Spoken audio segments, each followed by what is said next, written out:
అందరికీ దండాలండి. ఒంగోలులో ఇంత చెత్త అనుభవం ఎదురవుతుందని నేను ఎప్పుడూ అనుకోలేదనమాట. వరస్ట్ ఎక్స్‌పీరియన్స్ అనమాట.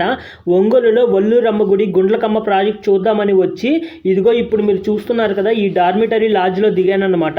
ఒక రాత్రి పడుకోవడానికి 200 తీసుకుంటారు. లాకర్ ఉంది. లాకర్ తాళం వాళ్ళే ఇచ్చారు. రాత్రి నిద్రపోయి పొద్దున్నే లేచి చూస్తే లాకర్ తాళం తెరుచుకోలేదు. ఎంత ప్రయత్నించినా తాళం మాత్రం తెరుచుకోవడం లేదు.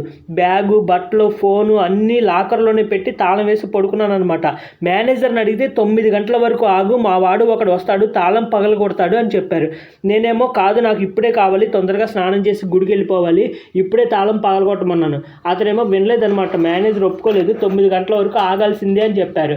ఇప్పుడే కావాలంటే ఈ పాత తాళాలు తీసుకుని ఒక్కొక్కటి ట్రై చేయని చెప్పారు. ఇక వేరే గత్యంతరం లేక ఆ పాత తాళం చెవులు ఉన్న డబ్బా తీసుకుని ఒక్కొక్క తాళంతో ప్రయత్నిస్తూ ఉంటే దాదాపు 40 నిమిషాల తర్వాత ఒక తాళం పనిచేసిందనమాట.